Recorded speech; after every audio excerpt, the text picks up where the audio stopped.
the reason for the title is that we're doing cloud management with Erlang, and Erlang rocks. It shines like a diamond. So there you go. That's of course totally objective to say it like that. So anyway, we built a platform called Tripoli, and we'll get into bits and details. So first of all, I'd like to say why we're doing it, then a bit of how, and then, since I'm getting old, there are some rants that you can just listen to, or you can just, tune out at that point there. So working with the cloud, and this goes for anything you do with the cloud. Hopefully, there you have these building blocks that just right there, boom, few clicks, few lines of code, it's all rocking for you, and you can then focus on what makes money for you. So this is good there. And then the only real difference compared to the old days, that instead of mucking around with a lot of network cables between your servers, you're doing some sort of cloud configuration thing. So life hasn't changed that much, it's just you don't have all those servers around. So if you're into hardware, you don't like cloud, because you can't touch the hardware. And for hardware people, that's an important thing there. Then we're using Lambda from AWS quite a lot, and it's like functional programming on steroids, because it's just small little function you ask to do something. You can just deploy them like crazy there, and you can have thousands of them going, and it's actually only your pocket that determines how much you want to scale. There's virtually no limits on the scaling with AWS there, and it's quite cheap. Unfortunately, which is kind of good because then we get to make this cool project, is that there are a few shortcomings. So Lambdas, they deliver batches of messages, and if something fails, you need to figure out how to do that on each occasion, and it's only a batch-to-batch level thing there. And when you do that, then if you're on AWS, you end up using something like Dynamo to store your stuff in, and that's expensive, and then your manager will come and tell you you're spending too much money. Nobody likes that call there. And then being in a shop that's predominantly Erlang, you can actually only support very few languages on AWS Lambda. It's like 5 languages. And I will not name any of them here because that's be swear words in the Holy Church of Erlang, so we will not be swearing today there. And then there are some limitations on that. Amazon, they got this hugely interesting idea. We'll make this cool Lambda thing, but we'll use all our ancient servers as compute machines for these, which means you get the crappiest machines that they can't sell to anybody anymore, which means there are severe limitations in terms of memory and other things on it there. And then there are other things in AWS Universe you can't reach from the Lambda functions there. And then we have something where we would like to do something per customer. We have around 4,000 customers, and if you try to do that off the bat in a Lambda setting, it becomes really expensive. Again, your manager doesn't like that. And then there's something with AWS. So Lambda, how it works, is I don't have a screen here, so yeah. So it has, you have a stream, so in most cases, and the reason I say you have a stream here is, most cases you want to consume data of Kinesis. And a Kinesis stream consists of a number of shards, and then when you ask Lambda to process a shard, AWS behind the scene will do the magic of matching one instance of your little piece of Lambda functionality to one shard. You don't have to do a thing. That just happens magically, which is nice. And then the next thing you have is that you have that these shards, they will deliver batches of messages. So you're not doing a full round trip to get one message out of your Kinesis stream in the one shard there, and then process that. You're getting batches of messages out. And I showed it here as 4 messages in a batch. Normally it's a lot more like 100, or you can ask for 1,000 as well there. So it's like doing that kind of thing for you. And then where Lambda has some issues is, and imagine that this is a 100 items batch. If one item fails in the batch, the entire batch is retried. And unless something magic happens, it'll be retried again because it fails. So you need to build some logic around that. But the problem being here that everything's working except for one little event in the batch, and then you have to retry the entire batch. That's not very nice, and also makes debugging kind of hard when you work with it. So what we're doing is that because we can't call our own functions lambdas, we call them phis instead, because that's what you have the Greek alphabet for, to come up with new names. And what you do here is that you mark a batch coming off a Kinesis streams as partially successful and keep track of which things are failing. And then you only retry the things that have failed. So that's the magic we have to provide to make our phi abstraction instead of the lambda abstraction. And then all of this does not exist in a vacuum. We use CloudFormation. That's the thing. Instead of using network cables and routers and everything, you use CloudFormation. And then the whole thing here we're building has to play with how CloudFormation works. So that means that you have these things. So this is the horrible JSON version of it, where here you can see the scheduler environment, and it's a lot of hairy JSON there that you put in. But that's how we deploy everything. Once you get used to it, you can live with it. And then the beautiful thing is you ask for a stack to be created. It's written up in this, and pew! Amazon just spins it up, does all the magic for you, runs around, plugs in the network cables and everything. So that's the environment we have to function in. And then, of course, Tripoli. Does that mean elastic Erlang environment? No. Sadly, no. It doesn't mean that. It's taken from the guy that coined the project. He'd been into container ships. So this is Emma Maersk. At the time she was baptized, she was the biggest container ship in the world. And that class of ships is one of the biggest container ships classes. And the idea, if you can see the play on Docker here. You want to run containers with no fuss. Hence, we take the name from the Tripoli container ship classes there. So that's the context we're looking at. And then some of this has not been easy. So I'm going to go through some of these things, how we implemented this, and then some of the painful things we discovered. I lost a few hairs along the way on this, and I also have some dents on my head here because I have a wall that I bang my head into when I don't code right, and that happened quite a bit. There are some gotchas when you work with AWS. Good. And then another thing here. Before I do something that's potentially offensive, I will warn you. That's coming now. I'm not always a super fan of Agile, and there are limits to what you can do with Agile, and sometimes you have to think. I know that if you're an Agile avocado, then you're going all the way. So the minimal viable process when you approach things is that you discover you have a problem of some sort, you choose how to solve it, and then you act on it. And then you can have that running around. And if you're a hardcore, extreme programming Agile person, that means coding, coding, coding, discover is a lot of tests, and then you see what's wrong, you do some implementation, you code a lot again, and blah, blah, blah. You have that circle there going. Guess what? Discover what's wrong with your system is not only about testing. It's also about code reviews and some of your colleagues are asking intelligent questions. That can speed up things. And another thing, acting doesn't mean coding all the time. There are things out there that can help you avoid spending days on something where if you spend a little more time thinking about what you had to do, it would be better.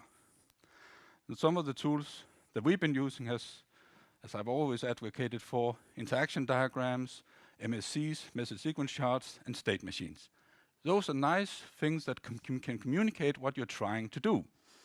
And that means that you can do a review of what you've been intend to do based on something that hasn't involved writing you, say, 500 lines of code. Diagrams are cheaper than code. That's something to remember. So, yeah, I'm not advocating waterfall. I'm just sometimes there's a cheaper way to get an answer than writing code there. So the high-level overview of all of this is that we need to interact with this stack at the left. That's the CloudFormation wonders that comes out in AWS. Then we have a little function that helps us move from whatever the stack wants us to do, goes to our Tripoli service that will then talk to ECS. That's the Elastic Cloud service that Amazon has, where you spin up instances of computers and get all sorts of things running on. So we've had this chain of events, and there's a particular thing that the way the stack talks to you has some, it talks and expects that CFN Lambda we put in there. There's a thing that handles when a stack wants to do something with you, what you said, I can provide this to you, then it's sending you messages in a specific format, and you need to handle them in a specific way. But once you get past that point, it's all our own magic or madness going on. So instead of having these Lambda functions there, we call them 5 functions in our worlds there, and bindings are still bindings. So what are these? So you have a resource of some sort. That could be a Kinesis stream, it could be an SQS queue, it could be SNS. Then you make a binding and bind that to, in Lambda, a Lambda that will then consume things coming off those resources there and do the work for you there. So that's the entire game you need to play here. And then the high-level message flow between the stack. See, here's an MSC. So that's a good thing to... Can you see that well enough on the screen? I hope. So the stack says, you said you have a custom resource function. It goes into this CFN Lambda thingy. It'll then do a register function call to the Tripoli service, which is an HTTP call there. The Tripoli thing service there will store that function in a database it's running there and say, I've registered your resource, and then it'll send a success back to the stack. At this point, the stack is processing all of that wonderful JSON code you wrote, and it's going, whoa, good. This function is now registered, meaning that I can spin this up and have things computing with that one. That's the same thing you do when you've written a Lambda function in normal AWS land, that now you have that ready and you can use it for something. Now it's in the system. Then you want to bind that to something, because just having a function hanging there that you're giving no input to doesn't really do anything. So you need to bind it to something. So that's the next step, where then the stack goes, I'm binding this particular function to this source. In the cases we'll be looking at here, it's a Kinesis stream. Then the CFN Lambda thing just goes, okay, create binding to the Tripoli service endpoint, and then hell breaks loose. Because now you actually have to do something. You need to make sure that you can spin up a task on an instance in AWS somewhere, and that means you first need to register that task with the ECS. Then when that succeeds, you need to start the task, and once that is done, you can reply back that resource is started, and it's a success back to the stack at the very bottom. This is one of the simpler MSCs for interacting with these things. So I have one in the backup slides, which is significantly longer and hairier to go through, but we'll see if we need to go there. So then the Tripoli thing is not doing this on its own. And this is why you need, now it's time to you to take a little bit of notes, because I'm going to ask you questions about the scheduler we have here, how you would design that one. Just warning you ahead of time. Yeah. So what we do here is we have the Tripoli service. It sends SQS messages to this scheduler thingy, which then uses the HTTP interface of the Tripoli service to communicate things back. That's all good. And that means that it's the scheduler that's doing all the talking with ECS to spin up instances and do all sorts of magic things. So the scheduler here, it does a task for each stream driver you create, and for each shard driver, for each 5 function. So that means, if you go back to the image we had earlier, that every time you bind a stream to a 5 function, it actually means that you need to have a stream driver that takes care of the overall health of the stream. Then for each shard in the stream, we need to have a driver that can read off the shard and then pass that on to an instance of the 5 function that we've also created. So there's a lot of things that need to work together here.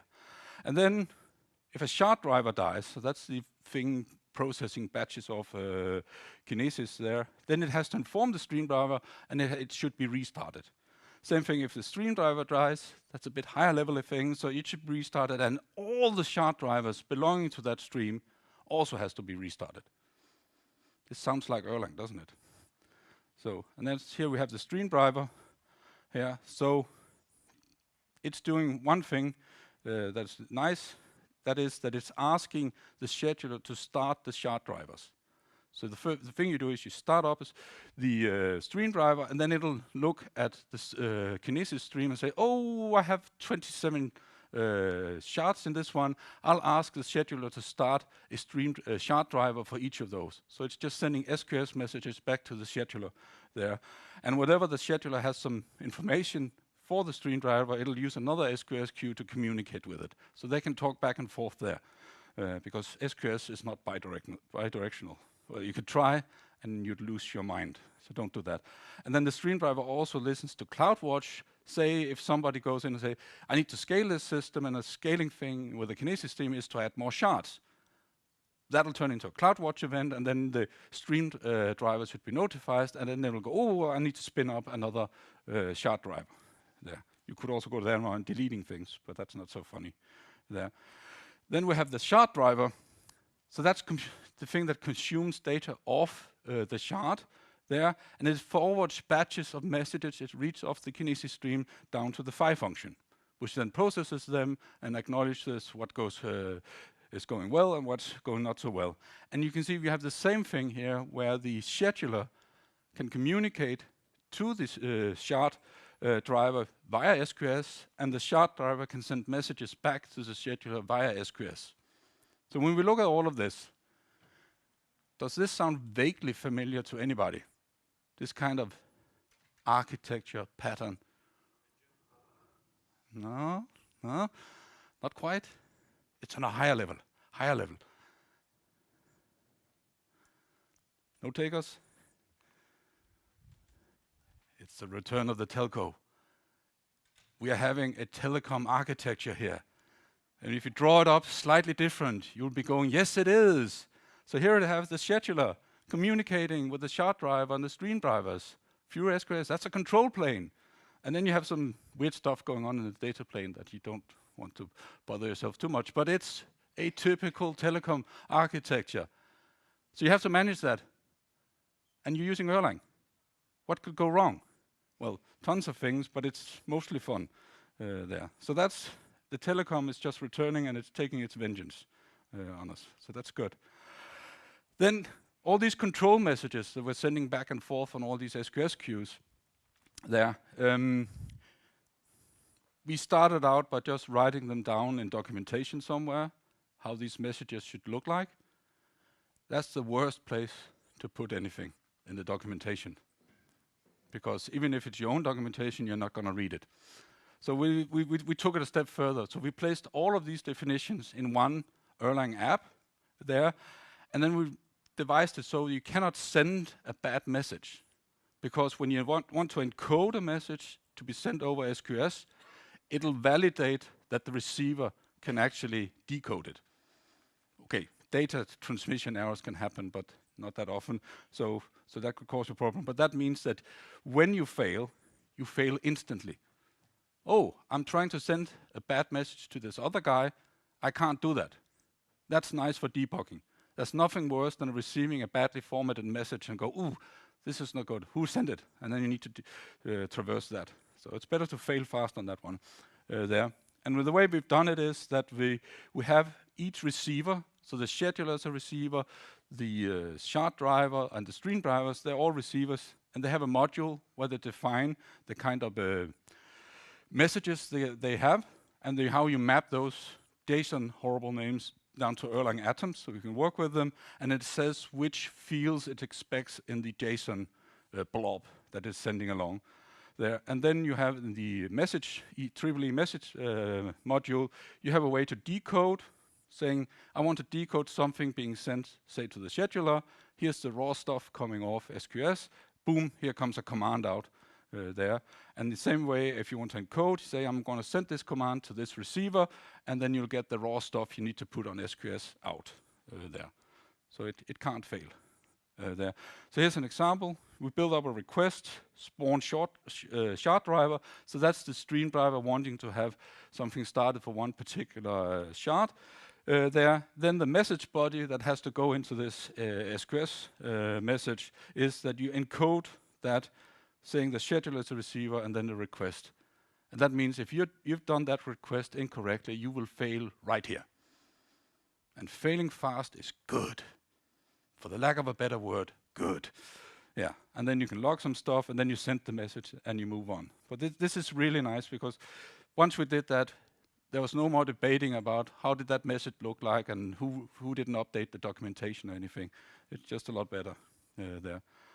And then you can see here's how we start a stream driver. The Tripoli will say create a binding, you register a task definition, ECS will say yes, fine, you run the task on your cluster, and then you report back to Tripoli saying the status is scheduled now. And then we have the other thing here is where the shard driver is being started, is that where the stream driver says to the scheduler, spawn me a shard driver, you run the task on ECS, get a return back, okay and okay. And here comes the question. How would you design that scheduler thing in the internals of that one? I've given you all the external protocols and everything it needs to do. And because let's summarize it so you don't have to remember all the requirements there. It starts stream drivers on request by the Tripoli service, the shard drivers on request by the stream driver. It restarts the shard drivers when they fail, restart all shard drivers and the stream driver when the stream driver fails, stop a stream driver and all its shard drivers on request. Because sometimes you want to stop using a function, and if you have to update a function to a new version, you still have to stop it and then spin up the new one. So any takers on how one should implement the scheduler? There's nothing in particular. I'll go first. I made a horrible blunder to start with. I'm kind of hoping that one of you would venture into saying the same horrible things so we can learn about it and say why we have to think differently. Huh? Supervisor. Oh my God, you found the right solution right away. Okay.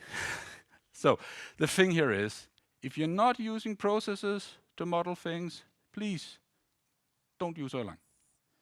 If you think you should cram this into an amnesia table or something, stop. You're in Erlang. Processes are the way to capture things. Anything else is just like stay in Java land. Just don't go over here. There. So what you want to do is, sorry? Oh, I used the curse word. Well, I was cursing, so I think that's... yeah, but I was cursing, so it makes sense. But it was a really bad one. Yeah, that's okay, we'll be back. So, the supervision hierarchy, that should capture the dependencies of the things you have. And then that means that I'll have a stream process that matches the stream driver, and there'll be a shard process that matches the shard driver. And that's, okay, we have almost the same text here, but here's the nice tree. So we have a streams supervisor, so we can actually support more than one stream.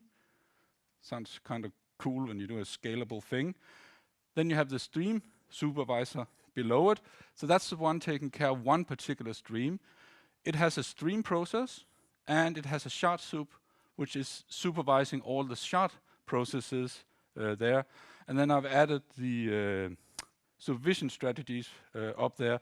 So the two that makes sense is the one, the shard supervisor at the bottom, simple one for one, because there will only ever be shards under the shard soup.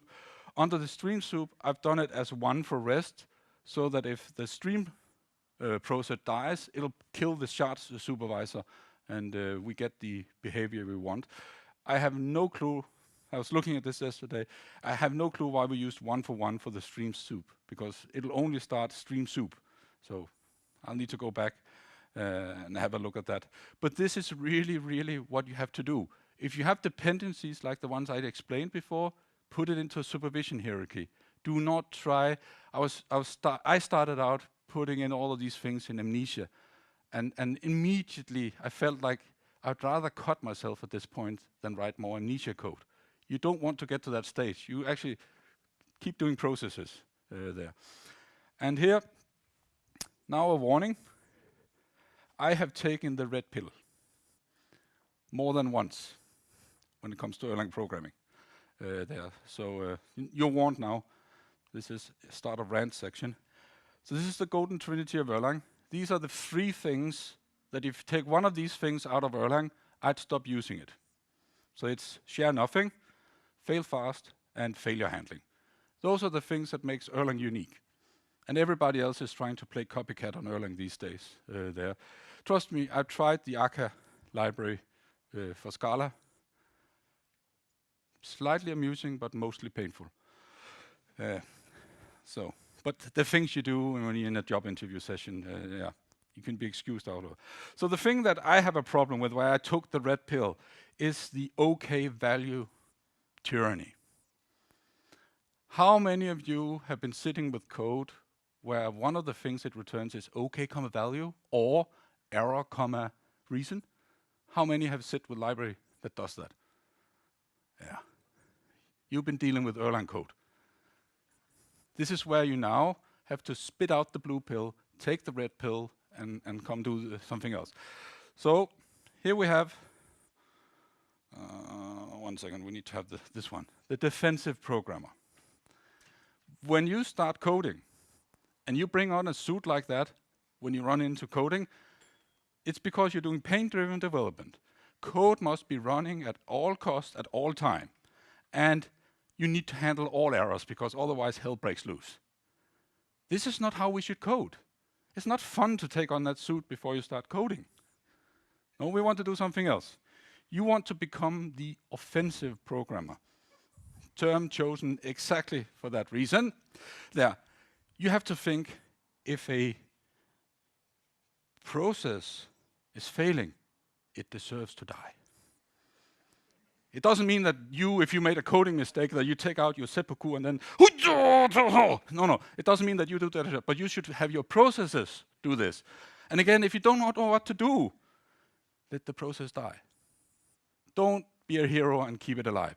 Just die. Yeah. And that means you have customer needs-driven development, which is much better than paint-driven development. Because you focus on what the customer needs, and then you're just forgetting about all the other weird stuff because you deal with that in a different way. So, yeah. So basically, all your processes should be little ninjas waiting to die. That's how your architecture should look like. So, we have a place where we have environment variables. You could code it like this: case, command queue, defined, OK, queue name, then a massive block of code. Otherwise, error, no such environment variable, blah, blah, blah. Stop, missing command queue. So this is obviously from an init function somewhere. That's the defensive programmer. No defensive programming, only offensive programming here. So you take the queue name, call command queue, it'll come back with the queue name, or it will fail, because that's the way it is. There. Then you have your message thing, and then you catch the error at the end, and everybody's happy. And what you have here is interesting code at intent level 2. That's bad. Nobody wants to look at intent level 2. Nothing important happens there. No, interesting code, one level in, lovely. And it's just a try-catch on the other side, so that's totally acceptable there. So this is the happy path. We all like happy path things there. And then the arrows at the bottom there. So this is good. If you code like this, you should be happy all day there. And the more arrows, the better, because this scales really well. So we have an example for some of our init code where that code got all the red pills it could take there. So you have it's not that easy to read, I guess, there, but you have a ton of things going on at the top, and then at the end you'll have the OK state thing being the state coming out. So this is probably this one, that's probably from a JSTEM. But anyway, happy path up here. You assume that things are just working, and there's no OK, value here. We do not want that. And all of these can fail, but we just catch them down there at the end and return the reason. This is much nicer. It takes my blood pressure down significantly when I code like this there. Plus, when my wife comes home, I can always say, so, what have you been doing today? And I'm like, I've been offensively coding. She doesn't get it, but doesn't matter, I feel good. There are other cases where you actually want your wife to understand things. And at the bottom here, this is actually aspect-oriented programming that works. Like 10 to 15 years ago, they had this whole aspect-oriented thing where orthogonal things and everything. Here you have something that works because you're putting all the errors out to one side and you focus on the stuff that works and then you move on. And this is productivity, by the way. This is how you end up coding a lot of things and not spending times dealing with errors. And here we have So here we have a case F, OK, comma first thing, case G, first thing, OK, comma second, and then a massive block of code there. If that doesn't make your head explode, don't use Erlang. You need to join me in becoming offensive programmers. So you want these things to the first thing coming out of F, second thing there, and then that massive block of code there, and then you catch whatever error that's in there. So you can get away with these things. And this one, if you're not getting a little bit misty-eyed by looking at that code, you need more Erlang training, simply, because this is the way. So takeaways on all of this is use processes. If you're not using processes, go back to a language that is not using processes. Leave the rest of us alone so we can worry about these things. Simple diagrams are good for quick feedback. So if you're running with this minimal viable process here, discover, choose, act, don't think that you should code to get feedback. Use some of these diagrams there. At one point, we'll check that because I think I have time to do the advanced slide at the end there. And then fail fast, be offensive whenever you put yourself in front of the keyboard, and end the OK value tyranny. And that means I just have to season this. It doesn't mean that all code that returns OK value is bad, but most of it is. It's just, so there are cases where you do want the other behavior, but not many there. So, yeah, this. And then what do we want to do next with our platform? Because I've been focusing on the Kinesis streams because that's the only thing we've done so far. We can't call it a platform yet there. But the next thing we have to do is we need to provide SQS bindings to 10,000 of these 5 functions. Because we have people that dream of enormously big requirements in the company. And we've tested them a bit, and yes, they need 10,000 of these. And the thing is, they don't just need 10,000 of those puny little things that Amazon allows you to run a Lambda function. No, they need powerful instances to run some really hardcore code on that also there's another limitation I didn't mention, but Lambda code on Amazon can only run for 5 minutes and then it's kicked off. So then you have to think about that. Us, we can let them run forever until the manager comes with the big bill from Amazon says you can't run anymore, but that's a different event. Yeah. Next thing we really want to react to cloud events. I just showed it in the diagrams. So that's something that when things fail. Then we need to be blocking a bit. I need to be blocking more about offensive programming because it needs to get out there.